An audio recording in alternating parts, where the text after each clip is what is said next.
Kalau saya terpilih, saya akan korupsi dan mengkhianati rakyat. Kita itu kerja buat rakyat, jadi harus dapat bayaran yang besar, ya minimal 100 sampai 150 juta per bulan. Kenapa Anda korupsi, Pak? Karena gaji halal gak cukup buat gaya hidup haram, Mbak.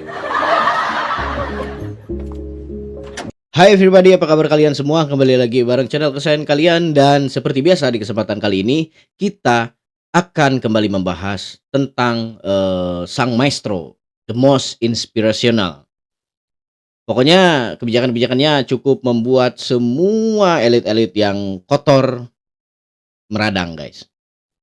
Baik guys, bagi kalian yang baru bergabung dan menemukan channel ini, silahkan tekan tombol subscribe dan aktifkan juga lonceng notifikasinya agar kalian tidak ketinggalan video serta info-info menarik seputar KDM. Dan salam Jabar Istimewa. Deddy Mulyadi, Pak. KDM. Ya, ini pencitraan nggak sih, Pak? Saya salah seorang pengagum beliau, ya. Saat saya jadi Kapolda dan beliau jadi bupati di Jawa Barat, ya, Purwakarta. Purwakarta, ya. Terobosannya banyak sekali, dan sejak dari dulu sudah seperti itu. Bahkan waktu dia jadi anggota DPR Jawa Barat, terobosannya sudah begitu. Dia berani. Ya, saya sudah.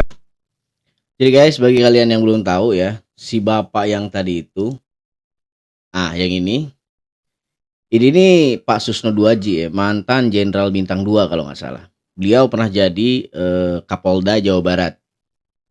Nah, beliau mengutarakan dalam kejujurannya bahwa dia sangat kenal, bahkan kenal baik dengan Kang Deddy Mulyadi. Pada saat itu beliau jadi Kapolda di Jawa Barat, Kang Deddy Mulyadi sedang menjabat sebagai bupati di Purwakarta, guys.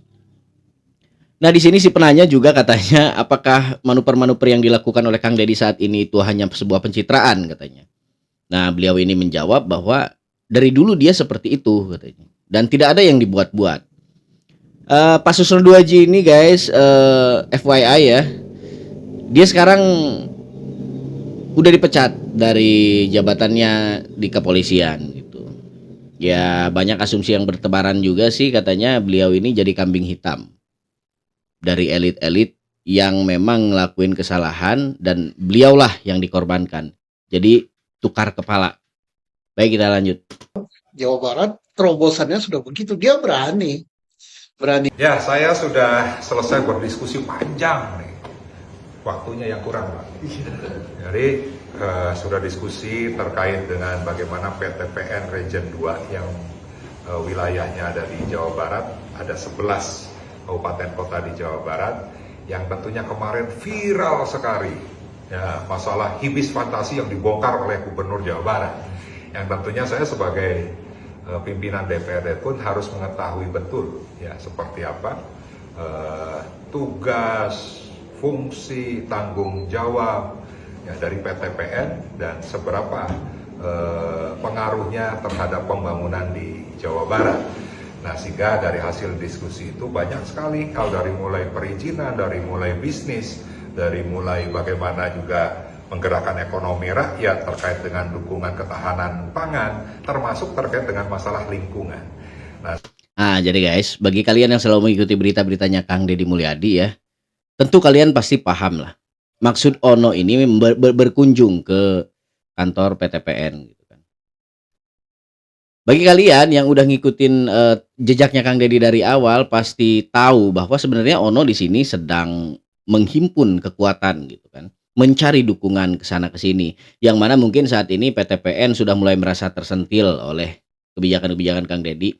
Terlebih ibis fantasi yang di Bogor waktu itu, yang banyak sebenarnya orang yang meragukan ya, apakah benar Deddy Mulyadi bakal berani ngebongkar bangunan yang sudah hampir jadi itu gitu kan, dan nilainya cukup fantastis, nggak dikit duitnya gitu. Banyak asumsi bertebaran bahwa Deddy Mulyadi cuman hoax doang paling gitu kan, dia nggak bakal berani, toh di belakangnya juga pasti orang-orang gede kan, karena itu proyek gede juga kan. Tapi dibongkar guys, beneran dibongkar. Nah, itulah yang bikin gua salut sama pemerintahan Kang Deddy Mulyadi ini. Nah, dan Ono ini mulai gelagapan sekarang. Dia mulai tumbur sana, tumbur sini, nyari koalisi, nyari dukungan agar supaya ya dia tetap punya kekuatan gitu loh. Dia tetap nggak sendiri, dia tetap bisa melawan Kang Deddy dengan cara apapun. Baik, kita saksikan lagi videonya. Sehingga hasilnya akan ada tindak lanjut dari DPRD Provinsi Jawa Barat. Saya mengusulkan ke Pak Dasmanto ya untuk dilakukan rapat kerja gabungan ya, antara DPRD dengan Dinas Perkebunan, Dinas Kehutanan, ada PTPN, ada Perhutani, ada Kementerian Kehutanan yang di Jawa Barat, dan juga mungkin dari perizinan juga bisa kita undang. Jadi kita akan bedah semua permasalahan di Jawa Barat yang kemarin viral, sehingga industri perkebunannya jalan, lingkungannya terjaga, ekonomi rakyatnya bisa ditingkatkan, dan juga mendukunglah program-program pemerintah pusat, pemerintah provinsi dan kabupaten kota di Jawa Barat. Pak Dasminto silakan. Ya, baik, saya Desmanto, Ranger Head PT Persatu Regional 2 menyambut baik kunjungan ini sehingga kami dapat menjelaskan apa latar belakang dari pengelolaan optimalisasi aset ini. Kami sebagai perusahaan BUMN tentu perusahaan yang taat akan hukum. Kami akan menjaga itu sehingga apa yang ada sekarang kami berharap kalau memang ada kekurangan kami akan coba memenuhinya kembali. Namun kami juga mohon dibantu atas aturan-aturan yang ada sehingga usaha yang dapat berjalan, masyarakat di sekitar juga dapat pendapatan, dan tentunya akses kepada pajak dan sebagainya juga dapat kami berikan kepada negara. Mohon dukungannya melalui anggota Dewan dan seluruh masyarakat Indonesia. Kami akan berusaha sebaik-baiknya untuk mengolah aset ini. Terima kasih. Ya, terima. Jadi guys, kalau kita ingat sama omongannya Kang Deddy ya, nggak ada satupun wilayah yang di tempat itu ada pertambangan, ada pembabatan hutan, ada pembantaian ekologi gitu, yang mana di dalamnya masyarakatnya sejahtera, nggak ada gitu kan. Karena Kang Deddy beranggapan bahwa semua yang berbau yang merusak alam itu ya akan menemukan karma atau kawalat kalau kata orang Sunda gitu. Jadi bohong kalau memang kerusakan alam itu bakal ngeluarin dampak masyarakat sejahtera. Bohong. Yang ada bencana makin banyak, korupsi makin banyak gitu. Terima kasih. Wassalamualaikum warahmatullahi wabarakatuh. Waalaikumsalam. Anda melapor ke polisi misalnya untuk ke pengadilan, ini sudah mulai proses mau ke pengadilan kan ini. Melapor ke polisi sapi hilang. Nah, jadi di sini jujur aja gue pribadi sebenarnya fansnya beliau, Profesor Mahfud. Gue dari dulu selalu ngikutin jejak politiknya beliau. Terlepas dari apa yang orang omongin, katanya kenapa ketika Anda menjabat sebagai Menko Polhukam Anda tidak bertindak, katanya. Kenapa sekarang ketika Anda sudah tidak memiliki jabatan apa-apa Anda baru cuap-cuap ke media? Terlepas dari omongan itu, yang jelas gue ngerasa dia udah berani jujur guys. Nah, adapun waktu itu dia punya jabatan dan dia nggak berani buat ngomongin atau ngungkapin semua kebobrokan birokrasi kita, ya dia juga berhak buat itu karena ya ancamannya nyawa gitu. Banyak ancaman dari kiri kanan. Pasti beliau juga ingin mengamankan keluarganya gitu. Gue yakin dia orang jujur guys. Ya kalian tentu punya penilaian buat Prof Mahfud. Mari kita dengerin lagi videonya. Satu, nanti harus biayanya untuk ngurus tuh 5 sapi lagi. Iya, lebih baik dah berurusan dengan hukum. Hati-hati aja. Ikhlaskan sapinya. Ikhlaskan sapinya. Iya kan waktu itu juga sempat heboh-heboh review apartemen ditangkap ya. Ada teman saya tuh, teman saya dosen. Rumahnya dibongkar orang, dimaling lah, dimaling lalu uangnya 50 juta hilang di rumah gitu. Lapor polisi, malah repot. Harus ini mana saksinya. Terus pada akhirnya apa? Sudahlah saya enggak ngelapor, berhenti aja. Malah dikejar-kejar. Nggak boleh, kalau sudah melapor harus diteruskan katanya. Kamu berarti memberi keterangan bohong. Akhirnya keluar uang juga. Sudah uangnya hilang nggak kembali, agar perkatnya selesai kasih uang dia tutup. Nah, di sini guys. Kalian pun pasti setuju dan pasti kalian juga pernah mengalami gitu hal tersebut. baik kalian pribadi ataupun tetangga atau orang-orang di sekitar kalian yang memang dia lagi kena musibah nih, korban lah tindak kriminal. Dia ngelapor ke kepolisian. Sebenarnya gue agak males sih ya. Tapi karena terpaksa nih, videonya udah kadung diputar ya. Pasti kalian juga sempat ataupun kalian melihat, menyaksikan ada tetangga kalian atau mungkin kalian pribadi yang pernah tersandung masalah yang dimana kalian berposisi sebagai korban tindak kriminal. Kalian laporan nih ke polisi. Nah, terus proses harus keluar duit dong. Nah, ketika lu ngerasa kalau kayaknya gua nggak mampu nih ngebiayain kasus ini, lu mau nyabut nih perkara lu dari kantor kepolisian kan, itu perlu duit juga guys. Jadi gue salut lah sama Prof Mahfud ini, sekelas tokoh nasional berani bilang kayak gini, ini jarang guys. Banyak kerjasama Pak. Enggak. Ngomongnya jangan administratif, dengan saya teknis. Ya, kenapa dibiarkan? Kan gubernur udah ngasih contoh tuh, orang dibawa, ibunya sekarang kerja tuh jadi tukang sapu di Gedung Pakuan. Menjaga Pelorando Becol India. Bagi kalian yang belum tahu ya, Pak Muzakir Manaf ini adalah seorang gubernur dari daerah istimewa Aceh. Yang sekarang memang Aceh sama Sumatera Utara ini lagi punya konflik yang cukup rumit ya, tentang perebutan 4 pulau.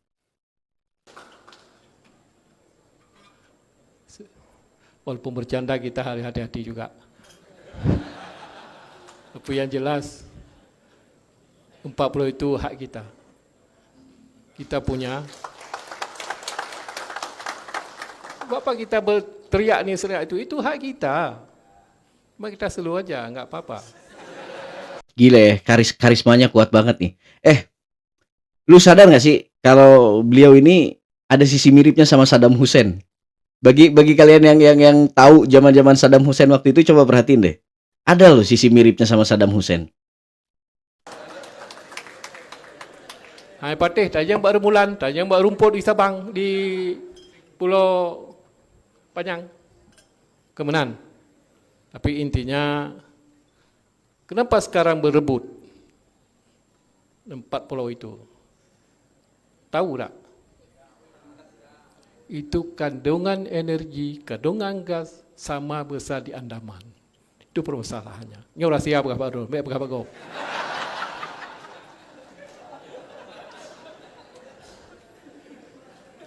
Tapi insya-Allah pada hari ini kita bersyukur dengan doa-doa ulama.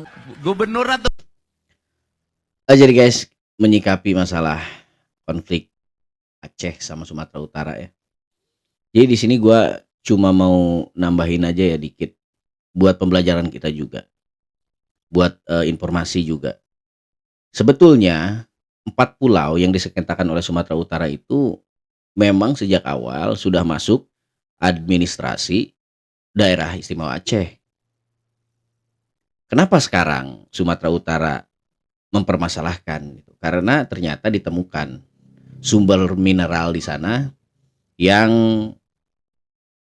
banyaknya sama dengan yang ada di Kepulauan Andaman dan Nicobar. Itu juga sih yang jadi kamalut di masyarakat saat ini. Kenapa Bobi Nasution selaku Gubernur Sumatera Utara sekarang terus memperpanjang permasalahan ini, bahkan ketika Aceh sudah terang-terangan menolak dan dan Aceh juga sudah terang-terangan mendeklarasikan bahwa 4 pulau itu milik mereka gitu. Bobi Nasution masih sempat-sempatnya ngelobi ke pemerintahan Provinsi Aceh agar supaya katanya 4 pulau itu dikelola bersama. Jadi memang ada something gitu yang ada di pikiran Bobi Nasution. Kenapa ketika sekarang sudah diketahui bahwa ada kandungan mineral yang tinggi, yang banyak sekali, yang melimpah di sana, Sumatera Utara baru gitu, baru mau menyengketakan wilayah tersebut. Jadi ayolah Pak Bobi ya, ini jeritan dari kita sebagai masyarakat, memohon kepada Pak Bobi. Aceh itu udah lama banget pengen merdeka gitu. Dan selama ini pemerintah kita juga sudah cukup berjuang keras, berdarah-darah untuk mempertahankan Aceh sebagai salah satu provinsi dari Indonesia. Nah, sekarang tolong jangan diperkeruh lagi gitu. Jangan malah menambah masalah yang semakin complicated antara Sumatera Utara tentunya dengan provinsi Aceh gitu. Ya ini bakal jadi titik pacu rakyat Aceh pengen merdeka lagi gitu. Jadi negara kita konflik lagi nanti ke depannya. OPM belum kelar nih. Gue takut GAM bangkit lagi. Pasti simpatisan-simpatisan GAM itu masih ada sampai sekarang, guys. Dan mengingat masalah berita ini juga banyak netizen yang memberikan komentar ya guys. Gue lihat di salah satu media sosial. Katanya tolong Kang Deddy yang turun tangan supaya memberi peringatan kepada Pak Bobi, atau jangan memberi peringatan lah bahasanya, memberi nasihat kepada Pak Bobi agar supaya Pak Bobi lebih memikirkan lagi efek jangka panjangnya daripada hanya sekedar ngagugulung mineral gitu yang memang jelas dimanapun ada sumber tambang, ada sumber mineral, baik itu batu bara, minyak, gas gitu, maka bakal ada aja konfliknya gitu. Yang sekarang juga di Papua Barat Daya kan belum kelar soal nikel di Raja Ampat. Semoga aja secepatnya ada titik penyelesaiannya ya antara Sumatera Utara dan juga daerah istimewa Aceh. Pada hari ini kita bersyukur dengan doa-doa ulama. Pendukungnya sudah datang. Jadi saya tadinya mau melaksanakan pelantikan di dalam, tetapi karena lihat ini sebagian pendukungnya sudah datang ke sini, pengen menyaksikan. Ini momen pelantikan Bupati Tasikmalaya. Bupati dilantik panas, tim sukses jauh lebih panas. Betul nggak? Papanasan, ngamodal kaos, naik truk, ngilung di medsos ngabuli jeung dibuli, ya kan? Teu kabagian naon ukur kabagian lalajo, balik ke ting di ongkosan ting henteu. Nges ulah di ongkosannya bupati nangis jangar. Makanya saya berikan tadi SK-nya. Jadi bupatinya di Kabupaten Tasik, tapi SK mah pasti di Bang Jabar. Nah, bisa banget nih pada dibicarain nih. Di Kabupaten Tasik nih. Jadi guys katanya sekarang bupati ini lagi pusing katanya kan, ya mungkin pada dipaham lah modal kampanye itu berapa gitu kan. Kata Pak Deddy, makanya SK-nya saya bagikan katanya. Ya SK memang di Kabupaten Tasikmalaya, tapi pelantikan di Tasikmalaya, tapi SK pasti di Bang Jabar. Kegade. Satu ngingetin kepada yang masang umbul-umbul di Pemprov Jabar, eta umbul-umbul na kusut ngerakeun sia. Teu meunang pas saya keda umbul-umbul kusut. Gubernur Jawa Barat tuh rapih, tertib. Siga calana jero pemajikan maneh kusut eta. Saya tuh orangnya detil. Nah, apa sih yang ingin dipesankan? Kalau gubernurnya detil, bupatinya harus detil. Gubernur nawanian, bupati na kudu wanian. Gubernur na maung, bupati na kudu maung. Asli. Apa sih pesan saya di Tasik? Satu, angka kemiskinannya masih tinggi.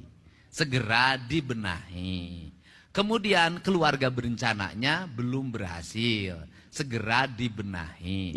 Kebersihan lingkungannya masih harus ditingkatkan. Segera dibenahi. Kenapa saya ngomong seperti itu? Karena Tasik sudah mendeklir diri sebagai kabupatennya santri.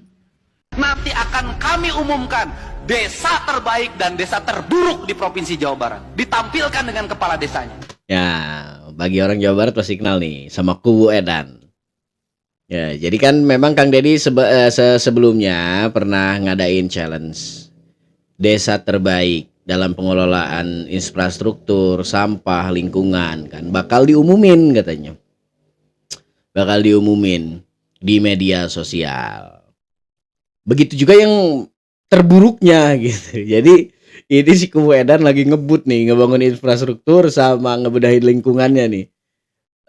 Kayaknya kalau menurut gua sih ya, memang Kubu Edan bakal jadi pemenangnya ntar.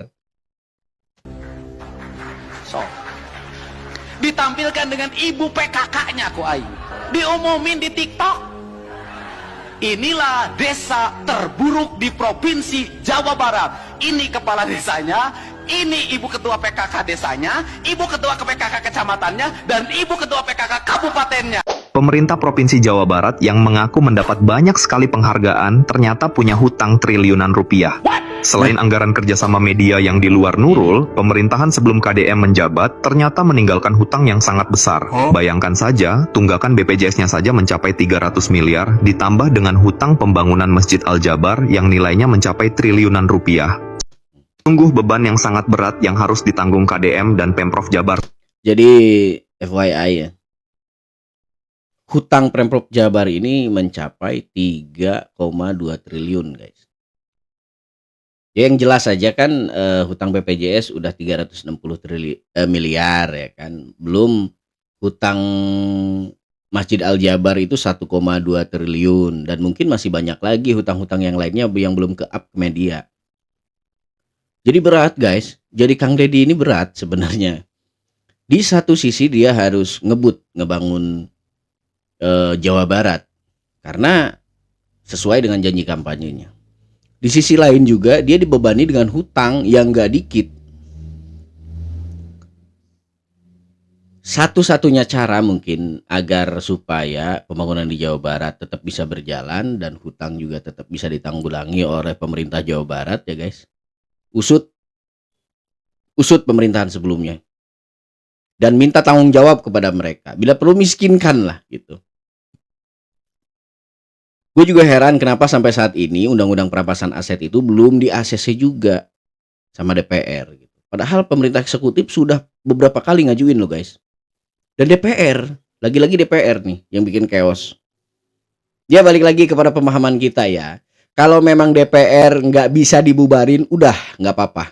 Nggak usah bubar gitu. Mereka tetap terima gaji, mereka tetap kerja semau mereka, nggak apa-apa gitu. Rakyat juga rela ngegaji. Yang penting satu, jangan korupsi, jangan ngacau gitu. Program-program pemerintah eksekutif yang memang dirasakan menurut masyarakat itu positif gitu. Udah gitu aja gitu. Jadi kalau memang mereka berkoar-koar, lantang bersuara, mereka merasa bahwa mereka itu mewakili, siapa yang merasa terwakili gitu. Terlebih sekarang DPR Provinsi Jawa Barat ini lagi digoreng banget ya sama netizen. Baik guys, sampai di sini dulu reviewnya atau reactionnya kali ini dari saya. Semoga saja video-video dari saya dapat menambah informasi untuk kalian semua. Dan semoga kalian semua sehat walafiat, banyak rezeki, mulus rahayu, berkah jeung salamet dunia akhirat. Saya King Cepi pamit undur diri. Sampai jumpa di video-video selanjutnya. Assalamualaikum warahmatullahi wabarakatuh. Bye-bye.